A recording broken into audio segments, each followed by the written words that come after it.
Hey guys, it's Will. It's Hong Kong Cinema Appreciation Society. Welcome back to the laundry room.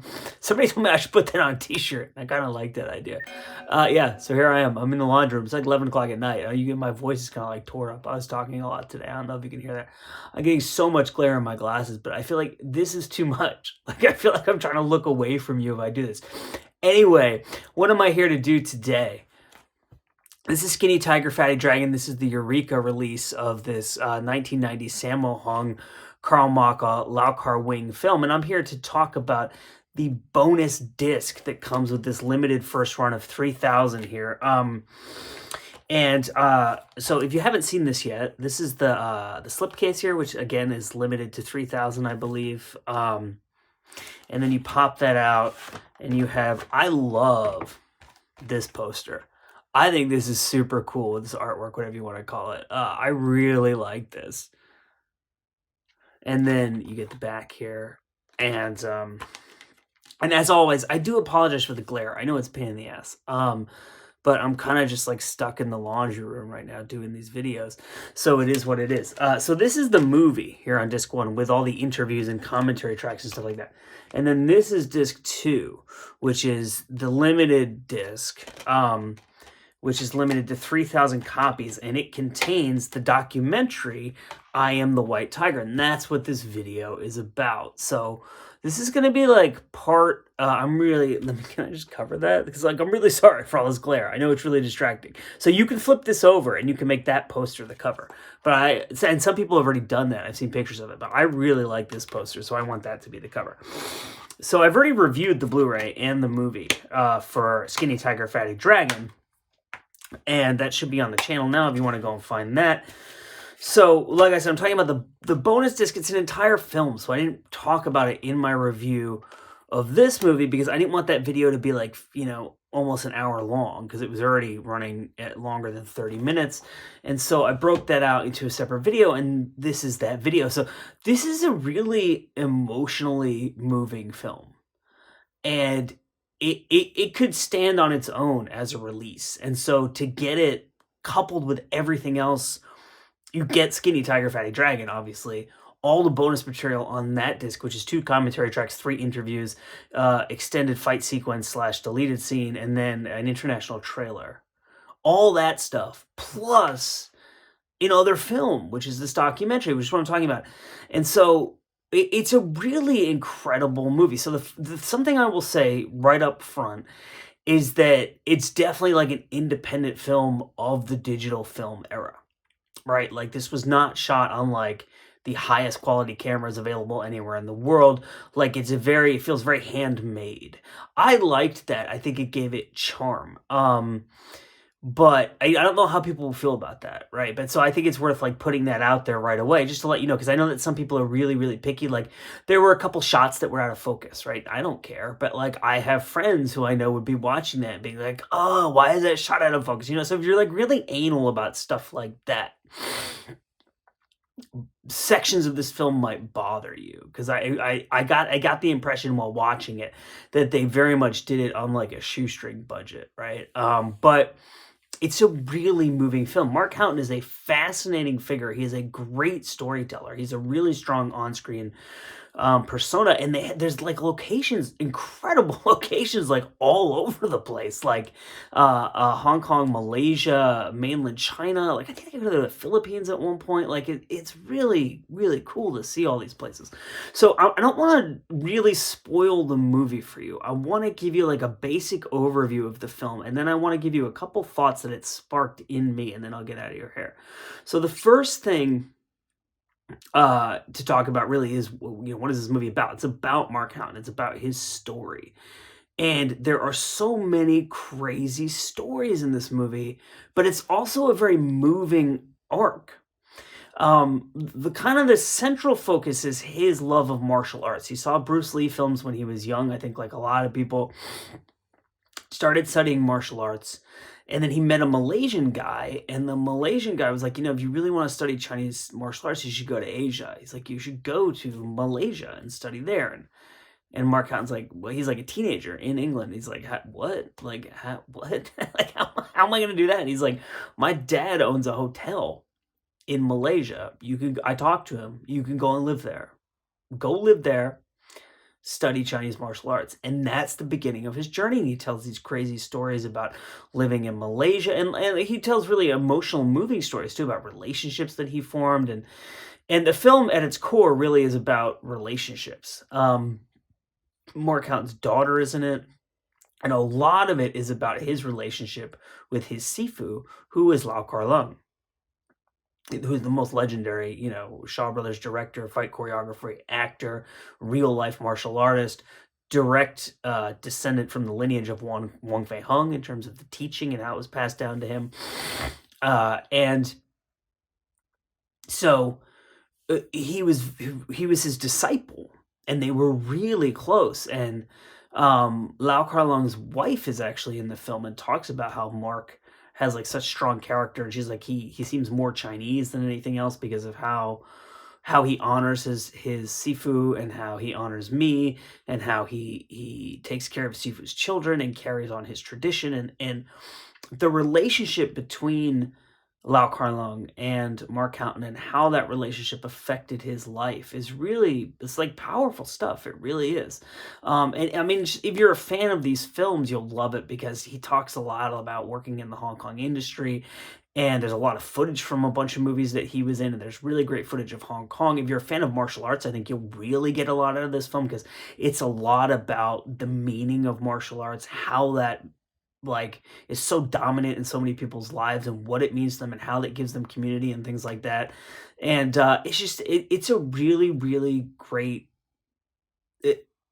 overall story, but also really great individual stories that he tells that are really fun and funny, and it gets very, very sad in places too. And there's some really unexpected twists in the story of his life, but it's a very earnest and in a way, I think it's a very bold film, because he's so honest and earnest about his life, and he cries on camera a lot. And I mean, it's not like weeping the whole time, but he's like not afraid to cry on camera, and to really bare his soul in this film, and to put his story out there.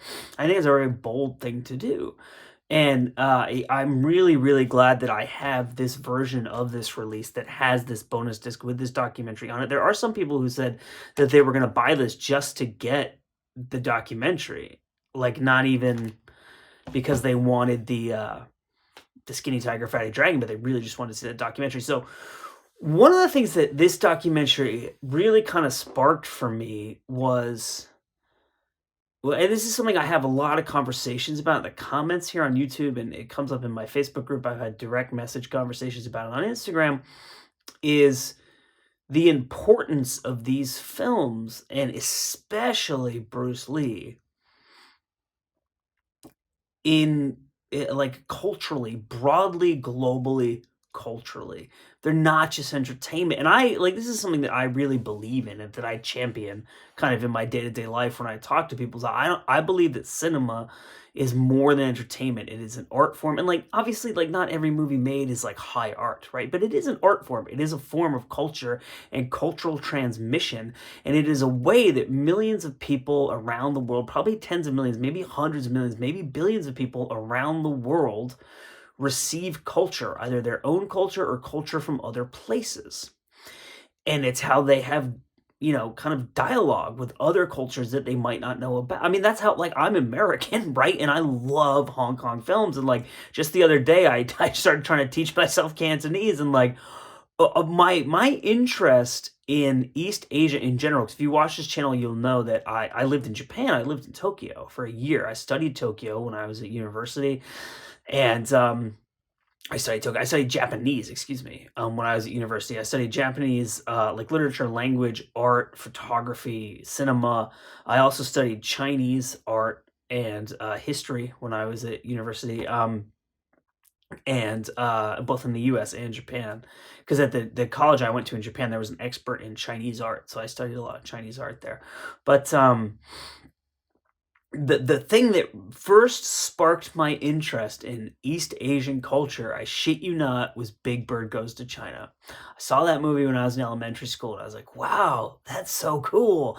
And then we had a Chinese day at my elementary school where we would do this thing where we had a Mexico day. and we would eat Mexican food, and like people would come and talk to us about Mexico, and we would do like crafts, like Mexican crafts and stuff like that. And we had a China day. And I was like, wow, this is not long after I saw Big Bird Goes to China. I was like, this is so cool. And that's like what first sparked my interest in these things, right? So it was a movie. And so seeing this movie and seeing obviously I'm not trying to compare Big Bird and Bruce Lee, although they are both cultural icons, right? And their names both begin with B. Although, is Big Bird his name, or is he just a big bird? Let me know in the comments where you land on that. But the impact of these films and of Bruce Lee, like Mark Houghton's entire adult life came to be because he was inspired by Bruce Lee. And I really think that Bruce Lee is like one of the most important cultural figures of the second half of the 20th century throughout the world.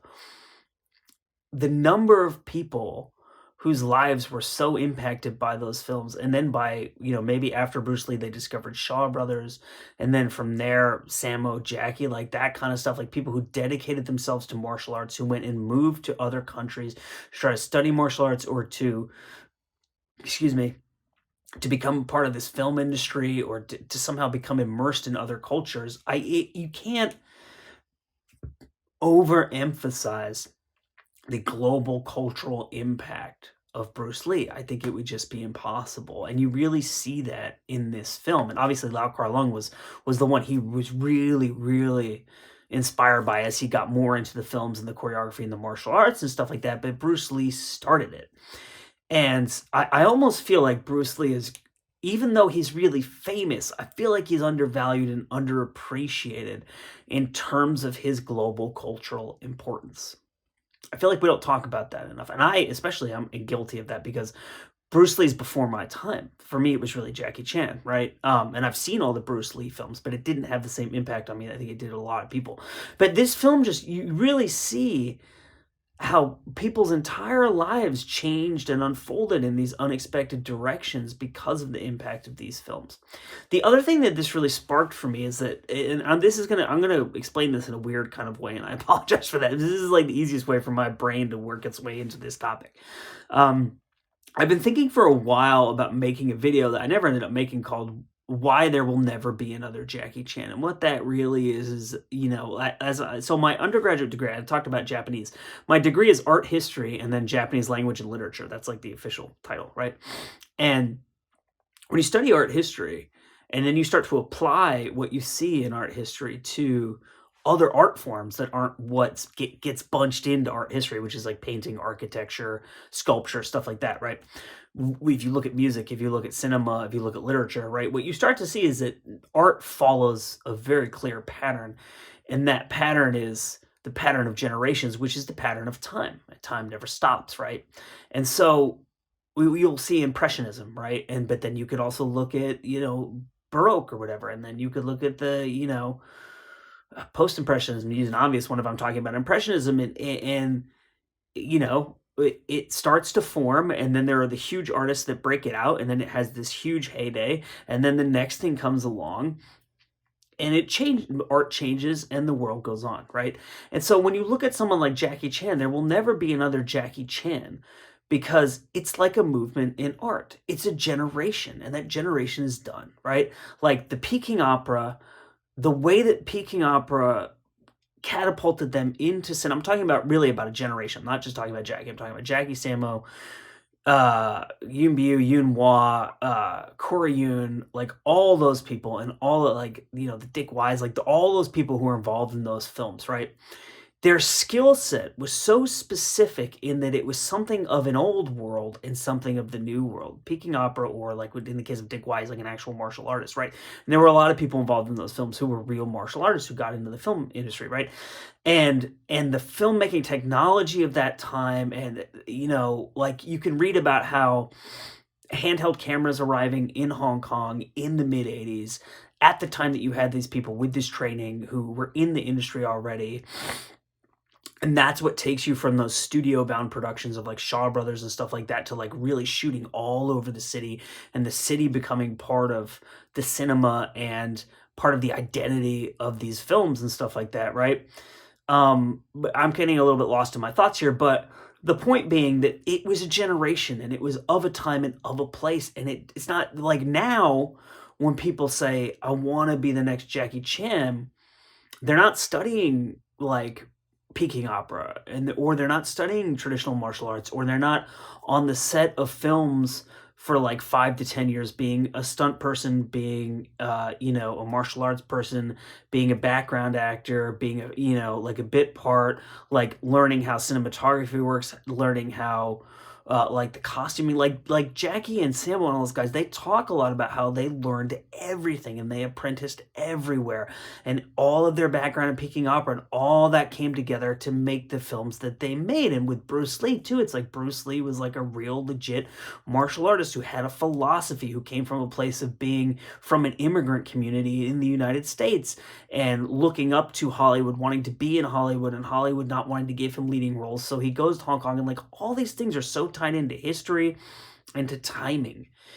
And this documentary really drove that home to me because Mark Houghton is, he's not like ancient, but he's getting up there in years, right? And his Sifu is Lau Kar-Leung, who passed away, and Lau Kar-Wing, who's Lau Kar-Leung's younger brother by 10 years, is almost 80 now. And I think it's an important time now to preserve these stories and to preserve these films because history is passing us by. And the era of, and this is not to say, because I know that there's this kind of dogma that like Hong Kong cinema is dead, right? And that everything is over and like let's close the gates and go home. That's not what I'm talking about. This is not to say that the Hong Kong cinema of the present or the future will not be equally as valuable to the people who lived through that or to the filmmakers or whatever, right? But it's just to say that there was a very sad kind of tone to this film because even though Mark Houghton is like he's doing really interesting stuff now. Like he's doing fight choreography, he has a bunch of martial arts schools all over the world. Like he's not like fading out and dying, right? But it hammered home the notion to me that era is dead and that we are in a new era and that the history just keeps rolling, and there is a kind of sadness to it of the passing of eras. And again, this is not what this movie is really about. This is what it sparked in me watching it. I just kept thinking about that idea that like that this is someone from that golden era in those films, and that era is gone now, and that it's a different type of filmmaking, it's different technology, it's different training, it's a different perspective. And I talk, like I said, I talk a lot about this with people in comments and emails and messages and things like that, right? And that's just kind of in my mind, if you create this abstract template for how does art work of any type? I mean, look at music scenes. Look at like, I don't know, like grunge, right? Like you have these bands in the 80s that are starting to, Dinosaur Jr., Sonic Youth, the Pixies, like all that stuff. And then you get bands like Alice in Chains who are really kind of like sludgy metal bands, right? Influenced by the Melvins and whoever else, right? And all of this stuff comes together in the early 90s, and like like Nirvana was putting out albums in the 80s, and like the Pumpkins were together in the 80s and stuff, but then in the early 90s it all coalesces and explodes, and there's this huge explosion of this incredible guitar rock, that touches upon metal and classic rock and all these different things, right? And like the Smashing Pumpkins were probably really not even a grunge band. They're like kind of like alternative psychedelic pop metal prog, like right? Like and then it just kind of it changes into something else, and like that whole scene lasted less than a decade, right? Because even in like 1997, you're getting like Limp Bizkit and all these bands, and then they become huge like 2-3 years later, and the grunge thing is gone, right? But you can look at, if you can create this kind of abstract template for scenes in art, and this movie just sparked that in me, thinking about Bruce Lee, the huge importance of Bruce Lee, the fact that Bruce Lee really is this kind of immortalized figure that will live forever, but that time is over now. And what we have, this is kind of, I guess, the point that I'm really trying to make 20 minutes later. I swear I have a point. What we have now is these movies. They're our nostalgia. They're our way to relive it and to preserve this and to pass it on. Because you see Mark Houghton giving his daughter like choreography lessons and making fight scenes together. And so I don't really talk about like my personal life that much on this channel, but I'll leave you with a personal anecdote. I got this in the mail the other day, and my son, who is 4, opened the package. He loves opening mail, right? Because kids love opening mail. He opened the package and he's looking at. He knows who Sammo is, and he's seen Wheels on Meals before, and he really likes Jackie. And he was like, "Is this a movie I can watch? I really want to see this movie based on the artwork, whatever." I was like, "Well, that's a little old for you, but we'll watch it when you're older." He's like, "Yeah, I really want to watch all these movies with you, with like Jackie Chan and Sammo Hung." And this movie kind of impressed a similar point on me, that like the golden era is over. That age of greatness or nostalgia, whatever you want to call it, our nostalgia for it. But we still have the films, and we're getting these Blu-rays, and they look fantastic, and we could buy them, and we could keep them, and we could pass them on. And in the same way, in a way that, like martial arts gets passed from student to teacher and things like that, we can pass these films on. So my name is Will. I've talked for way too long about I Am the White Tiger, the documentary that is on the Skinny Tiger, Fatty Dragon release from Eureka. But it really did leave an impact on me, this movie. Like, it really made me think about stuff and in a good way. So I highly urge you to try to get your hands on that limited edition of 3,000 so you can get this film. That's about that. I thank you so much for watching, and we will see you next time.